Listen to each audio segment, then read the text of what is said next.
Hello everyone, आप सभी का स्वागत है हमारे यूट्यूब चैनल सरस कोचिंग सेंटर पर।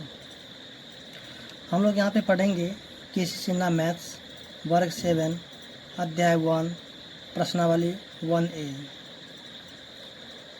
तो प्रश्नावली 1A शुरू करने से पहले हम लोग थोड़ा सा कुछ संख्या के बारे में जान लेते हैं। उसके बाद हम लोग यहाँ पे प्रश्नावली पे चलेंगे। जैसा कि पहला दिया हुआ है प्राकृतिक संख्या। तो प्राकृतिक संख्या होती है मेरे जितनी भी गिनती की संख्या होती है, जैसे कि 1 2 3 4 5 6 7 8 9 10, इस तरह से जो है क्या हो जाएगा, मेरा प्राकृतिक संख्या हो जाएगी। उसी तरह यहाँ देखेंगे पूर्ण संख्या। जो गिनती की संख्या में जब हम शून्य लगा देंगे तो क्या हो जाएगा, वो पूर्ण संख्याएँ हो जाएगी। उसी तरीके से हम यहाँ देखेंगे पूर्णांक संख्या। तो पूर्णांक संख्या जो है कि हमारा यहाँ पे माइनस में और प्लस में रहेगा, जैसे कि -3 -2 -1 0 1 2, ये सब क्या हो जाएगा, पूर्णांक संख्या हो जाएगा। उसी तरीके से यहाँ पे दिया हुआ निरपेक्ष मान।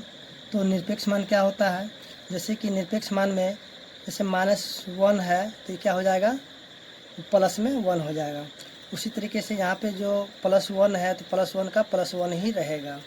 फिर यहाँ पे देखेंगे +3 है तो +3 रह जाएगा, और -3 है तो क्या हो जाएगा, वो प्लस में 3 हो जाएगा।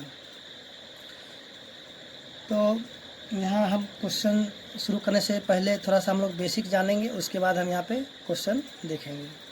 तो आइए थोड़ा हम लोग बेसिक देख लेते हैं।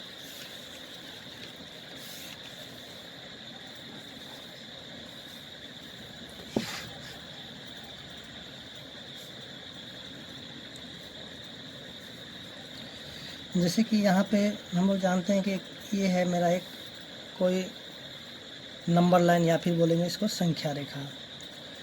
तो संख्या रेखा के बीचों बीच मान लेते हैं यहाँ पे 0 है, और इस इधर जो हो जाता है मेरा LHS, और इधर हो जाता है RHS।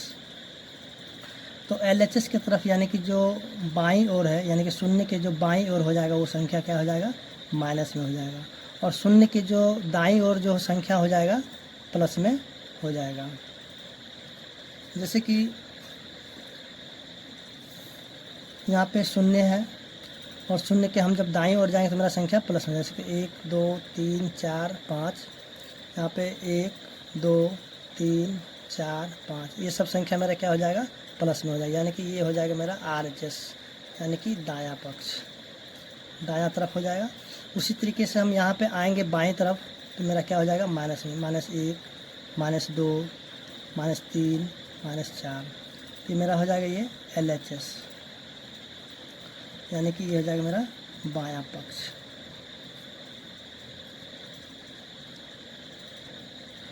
अब थोड़ा हम लोग यहाँ पे कुछ साइन जान लेते हैं, उसके बाद हम लोग क्वेश्चन देखेंगे आगे। जैसे कि यहाँ पे हम देखेंगे जोड़ का साइन, और यहाँ पे हम देखेंगे गुना का साइन। तो जोड़ का साइन में जैसे कि यहाँ पे जोड़ को जब हम यहाँ पे जोड़ेंगे, जोड़ को हम जोड़ेंगे जोड़ से तो मेरा जोड़ हो जाएगा।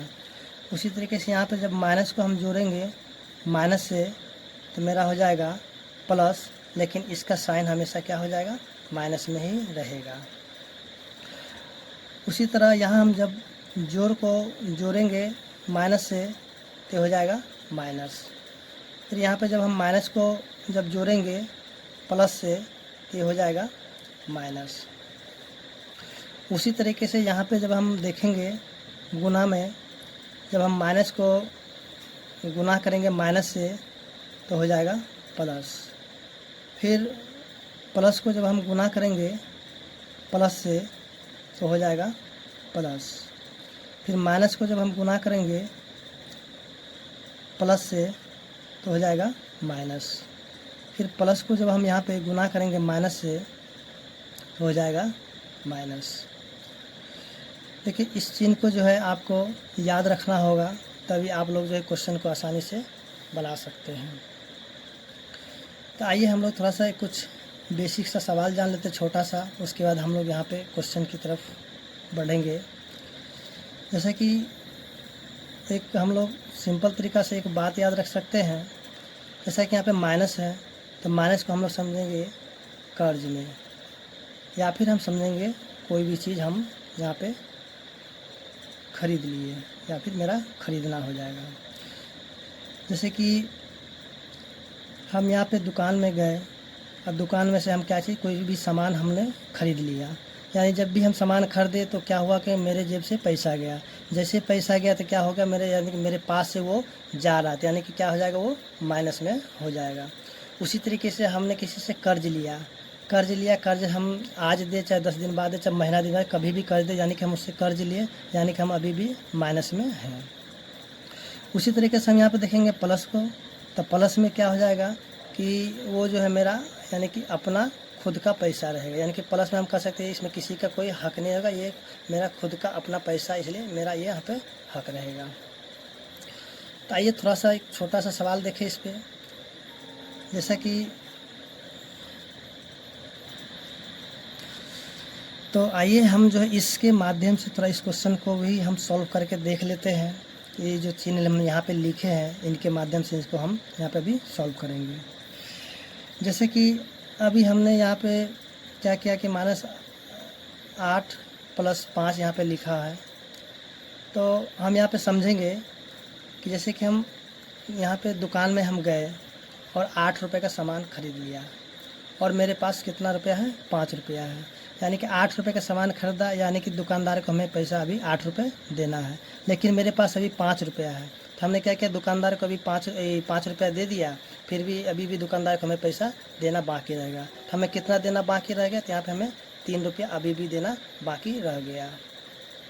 उसी तरीके से हम यहाँ पर कह सकते हैं कि अगर दुकान पर गए 5 रुपये का सामान खरीदा, मेरे पास 1 रुपये भी नहीं है। उसके बाद फिर हमें यहाँ पे क्या क्या 7 रुपये का और सामान ले लिया, अभी मतलब अब क्या क्या इन दोनों को हम यहाँ पे क्या करेंगे, जोड़ देंगे, लेकिन दुकानदार को भी हमने पैसा नहीं दिया। तो हम कहते हैं 5 रुपये हम अभी एक बार सामान खरीदे, फिर 7 रुपये का और सामान ले लेते, यानी कि अभी टोटल सामान कितने रुपये का लेते, यानी कि 12 रुपये का भी हमने सामान ले लिया, उसको पैसा अभी हमने नहीं दिया। उसी तरीके से इसमें एक और सवाल देख लेते हैं छोटा सा। जैसे कि यहाँ पे -8 + 4 माइनस यहाँ पे 2 कर देते हैं। तो हम यहाँ पे देखेंगे कि -8 + 4 -2 है। तो पहले हम क्या किए कि 8 रुपये का सामान ले लिए, फिर यहाँ पे 2 रुपये का सामान ले लिए, तो हम टोटल कितने रुपये का सामान ले लिए, तो यहाँ पे हम 10 रुपये का सामान ले लिए। उसके बाद अभी भी मेरे पास कितना, अभी मेरे पास 4 रुपया है, तो यानी कि मेरे पास खुद का रुपया कितना है, 4, यानी कि 4 है। तो हमने यहाँ पे 10 रुपये का सामान ले लिए हैं और यहाँ पे मेरे पास 4 रुपया है। तो अभी भी हम क्या करें, दुकानदार को हम 4 रुपये दे देंगे, तो अभी भी हमें दुकानदार को कितना रुपया देना बाकी रह जाएगा, तो अभी हमें दुकानदार को देने के लिए 6 रुपया अभी भी बाकी रह जाएगा। तो उम्मीद करते हैं कि आप जो इस साइन के माध्यम से इस क्वेश्चन को हल करना सीख गए होंगे। नहीं सीखेंगे तो फिर आगे जब क्वेश्चन में आएंगे तो फिर भी वहाँ पे हम बताएंगे, तो आपको समझ में आ जाएगा। तो आइए हम लोग चलते हैं प्रश्न की ओर। तो क्वेश्चन यहाँ पे दिया हुआ पहला प्रश्नावली 1A का कि किसी विशिष्ट दिन विभिन्न स्थानों के तापमानों को डिग्री सेल्सियस में निम्नलिखित संख्या रेखा द्वारा दर्शाया गया है।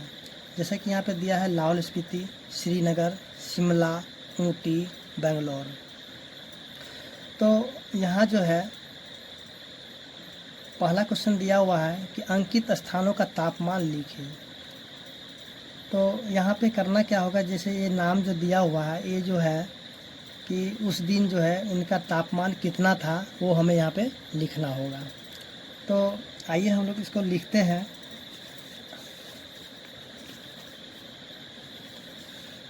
तो सबसे पहले यहाँ पे दिया हुआ है लाहौल स्पीति, तो हम यहाँ पे लिखेंगे लाहौल स्पीति।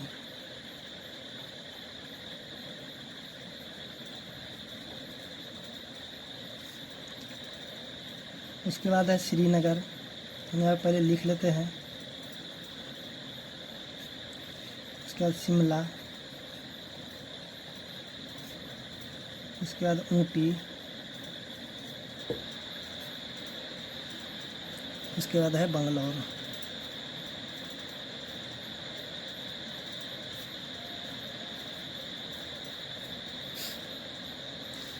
तो सबसे पहले यहाँ पे दिया है लाहौल स्पीति कितना है, तो हम यहाँ कहेंगे 0 है, तो 0 के इधर जो है यानी कि LHS की तरफ जा रहे हैं इधर, तो सबसे पहले हम लाहौल स्पीति देखेंगे कि वो कितना डिग्री सेल्सियस में है। तो हम यहाँ से क्या करेंगे कि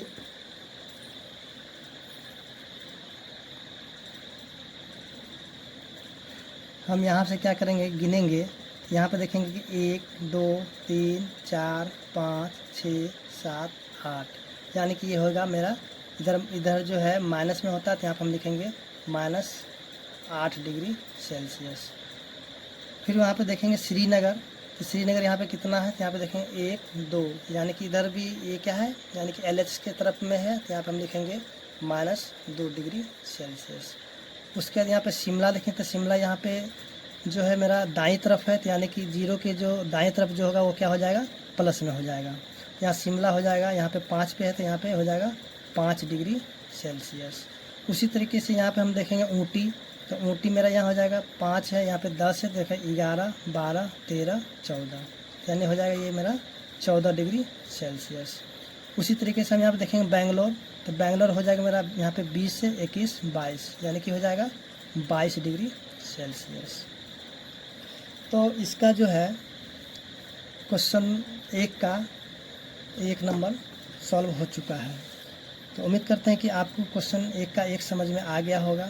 अब हम देखते हैं क्वेश्चन नंबर 1 का 2। तो इसमें बताना है कि सबसे गर्म और सबसे ठंडे स्थानों में अंतर क्या होगा, यानी कि जो सबसे गर्म जगह होगा और जो सबसे ठंडा जगह है उसका अंतर क्या होगा, वो हमें यहाँ पे बताना है। तो आइए हम इसको देखते हैं, सबसे गर्म जगह कौन सा है। तो यहाँ पे हम देखेंगे कि सबसे गर्म जगह यहाँ पे बेंगलोर है। तो यहाँ पे हम लिखेंगे सबसे गर्म जगह में क्वेश्चन नंबर 2, सबसे गर्म जगह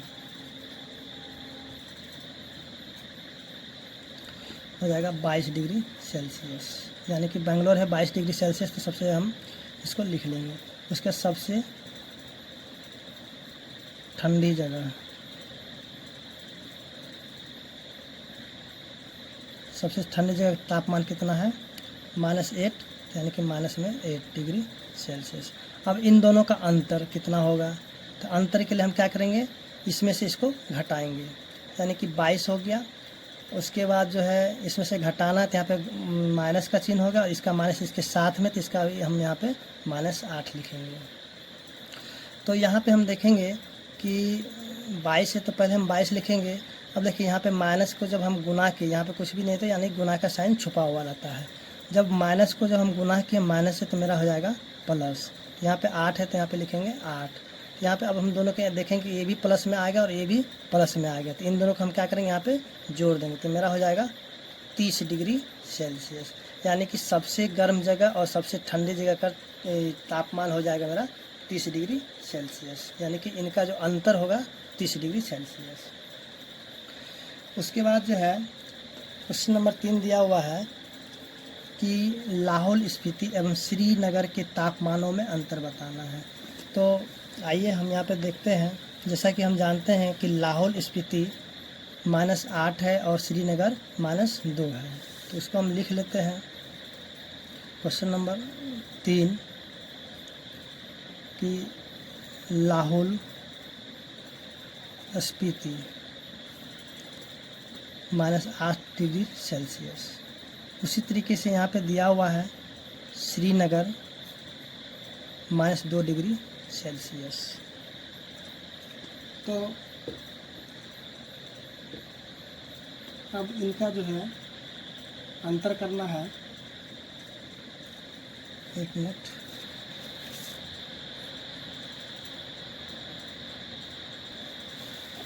तो इनका अंतर हो जाएगा -2 -8, -2 + 8 हो जाएगा 6 डिग्री सेल्सियस। उसके बाद जो है अब यहाँ पे दिया हुआ क्वेश्चन नंबर 4 कि क्या हम कह सकते हैं कि शिमला और श्रीनगर के तापमानों का योग श्रीनगर के तापमान से भी कम है।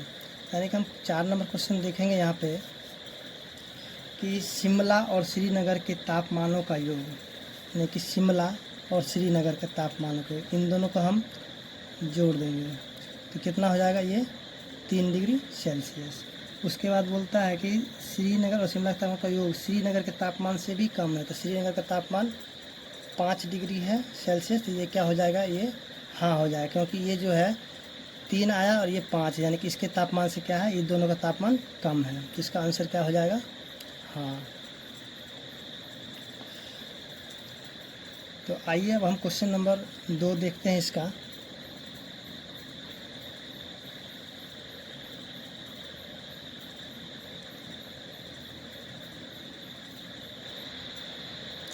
आइए हम यहाँ पे क्वेश्चन नंबर 2 देखते हैं।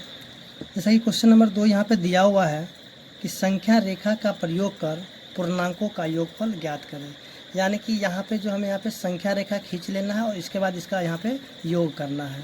तो आइए हम लोग इसका संख्या रेखा पे योग करते हैं। तो यहाँ पे सबसे पहले हम एक संख्या रेखा को यहाँ पे खींच लेंगे, यहाँ बीच में हो जाएगा मेरा 0। तो यहाँ पे देखेंगे इधर जो संख्या है उसको हम पहले लिखेंगे, जैसे कि यहाँ पे +5 है तो हम +5 यहाँ पे लिख लेते हैं, 1 2 3 4 5।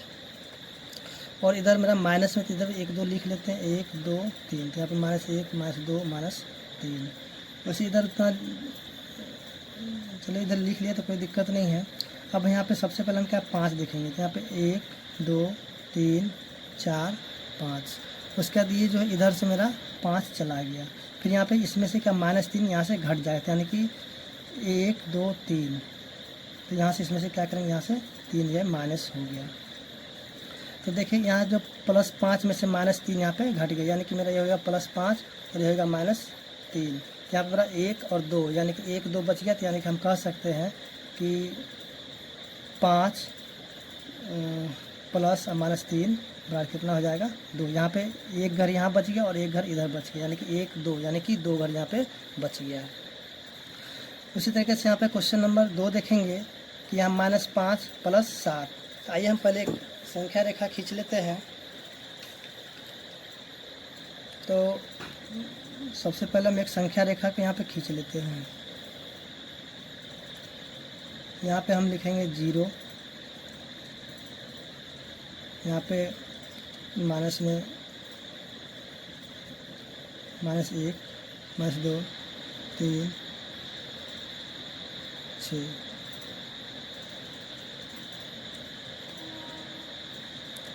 1 2 3 4 5।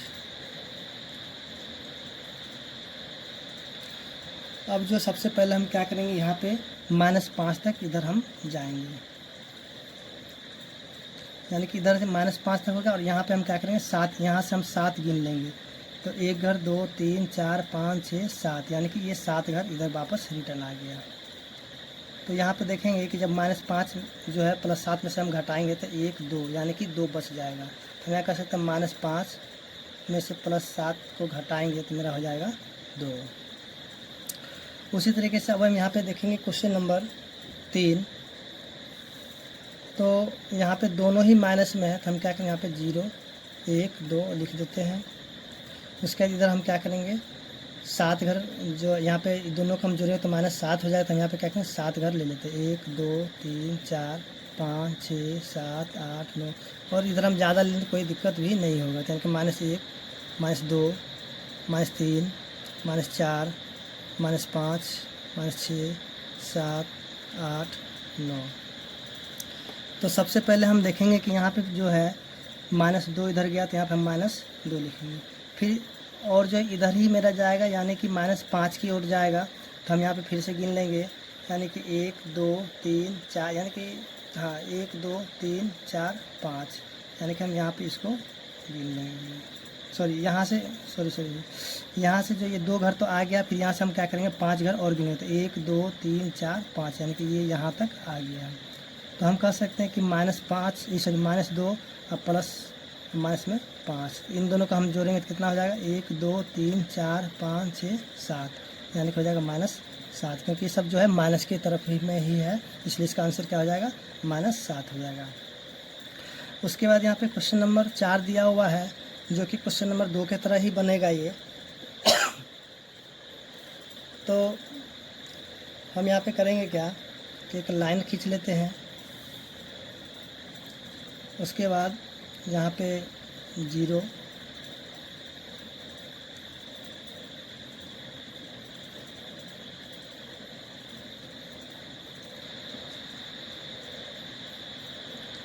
उसके बाद 1 2 3 4,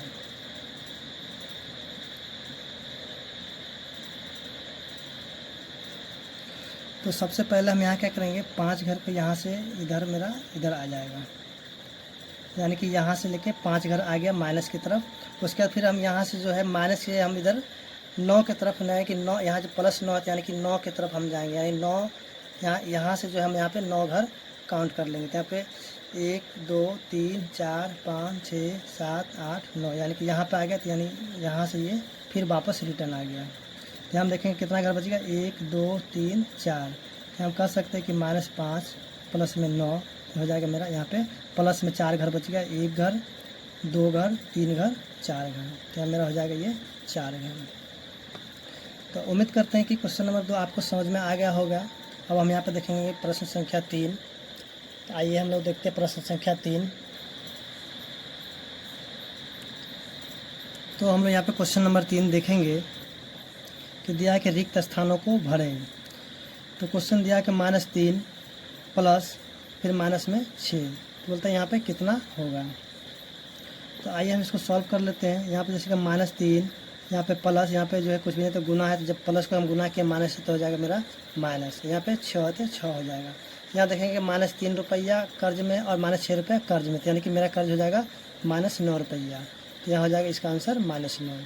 उसी तरीके से यहाँ देखेंगे कि -3 फिर प्लस को जब हम गुना किया माइनस हो जाएगा माइनस, फिर यहाँ पे 4।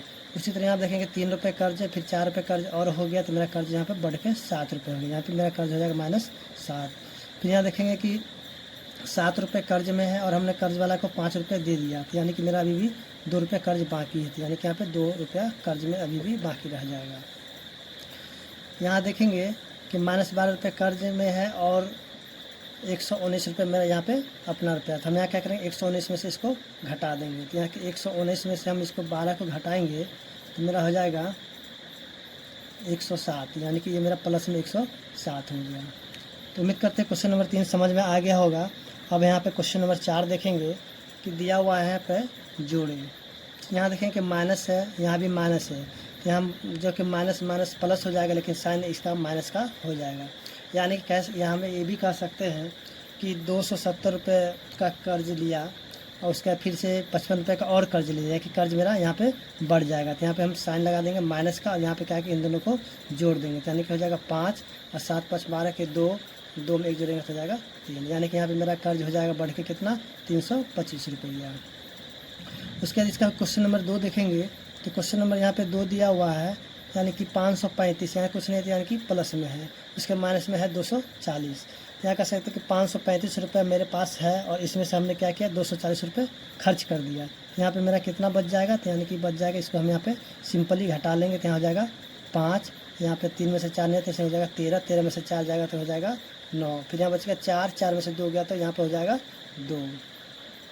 उसी तरीके से अब यहाँ पे हम देखेंगे क्वेश्चन नंबर 3, जैसे कि यहाँ पे क्वेश्चन दिया हुआ है -986, यहाँ पे 240, यहाँ पे कुछ भी नहीं तो यहाँ पे हम प्लस लिख सकते हैं। यहाँ पे हम देखेंगे कि 946 रुपये मेरा कर्ज में है और 986 रुपये मेरा कर्ज में है और हमने क्या किया यहाँ पे कर्ज वाले के 240 रुपया दे दिया, तो मेरे पास अभी भी कर्ज देने के लिए कितना रह जाएगा, तो अभी हम क्या करेंगे इसको घटा लेंगे। तो यहाँ पे हो जाएगा 6, यहाँ हो जाएगा मेरा 4, यहाँ हो जाएगा 7, यानी कि अभी भी जो है यहाँ पे क्या करना होगा कि कर्ज जो है अभी भी हमें देना होगा। तो उसी तरीके से अब हम यहाँ पे क्वेश्चन नंबर 4 देखेंगे, जो कि दिया हुआ है कि -560 और -328, यानी कि पहले 560 रुपये कर्ज में था, उसका फिर से हमने कर्ज क्या किया और भी कर्ज ले लिया, यानी कि -328 रुपये और कर्ज ले लिया, यानी कि मेरा ये जो कर्ज क्या हो जाएगा बढ़ जाएगा। तो यहाँ पे हो जाएगा मेरा साइन हो जाएगा माइनस का, अब इन दोनों को हम यहाँ पे सिंपली जोड़ देंगे, तो यहाँ हो जाएगा 8, हो जाएगा 8 और ये हो जाएगा 8, यानी कि -888 रुपये अभी कर्ज मेरा बढ़ गया है। तो उम्मीद करते हैं क्वेश्चन नंबर 4 आप समझ गए होंगे। अब हम इसका क्वेश्चन नंबर 5 देखेंगे।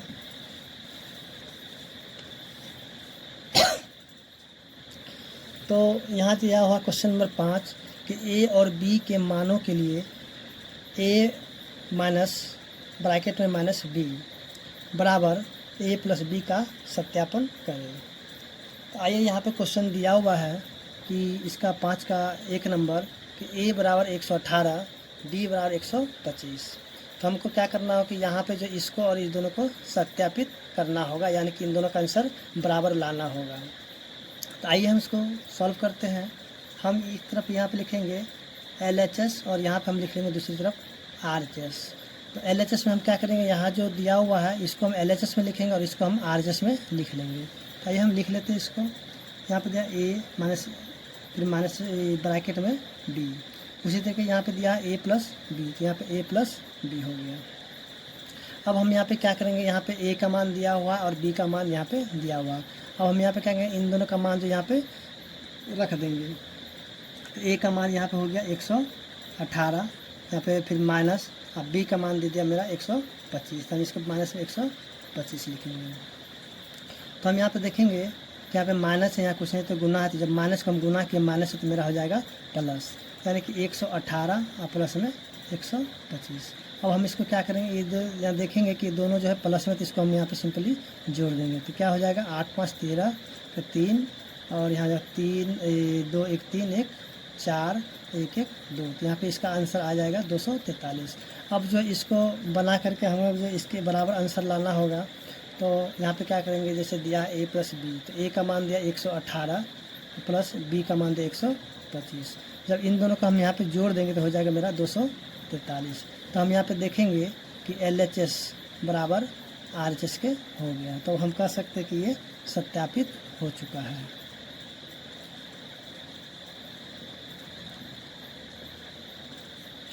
अब फिर से हम देखेंगे कि यहाँ पे क्वेश्चन नंबर 2 दे दिया A बराबर 28 और B बराबर दे दिया है 11। तो हम यहाँ पे वही काम करेंगे, यहाँ लिखेंगे LHS और यहाँ पे लिखेंगे RHS। तो LHS में हम लिखेंगे A फिर माइनस फिर ब्रैकेट में माइनस B, और RHS में लिखेंगे A प्लस में B।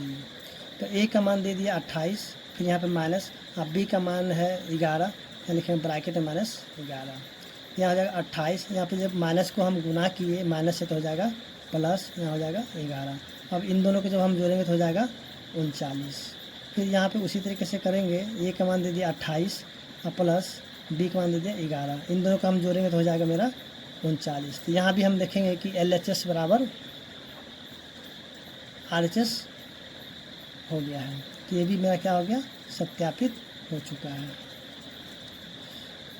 तो उम्मीद करते हैं कि क्वेश्चन नंबर आपको 5 समझ में आ गया होगा। अब हम यहाँ पे क्वेश्चन नंबर 6 देखेंगे। तो यहाँ पे क्वेश्चन नंबर 6 दिया हुआ है कि योज प्रतिलोम लिखें, यानी कि इसका जो योज प्रतिलोम होगा उसको हमें यहाँ पे लिखना होगा। तो इसमें हमें करना कुछ नहीं होगा, सिंपली सा यहाँ पे अगर माइनस है तो यहाँ पे हम सीधे यहाँ पे प्लस में लिख देंगे। यहाँ पे देखेंगे कि प्लस 15 है तो इसको हम क्या करेंगे, प्लस 15 को उसी तरह हम यहाँ पे लिख देंगे।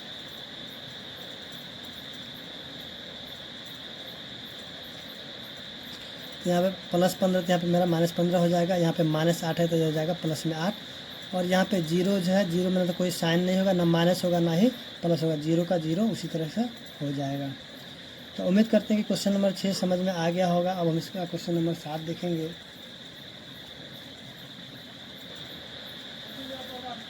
देखेंगे इसका नेक्स्ट वीडियो में क्वेश्चन नंबर 7 देखेंगे। अगर आपको मेरा वीडियो अच्छा लगा हो तो आप अपने मित्रों के साथ शेयर करें और हमारे चैनल को सब्सक्राइब कर लें। धन्यवाद।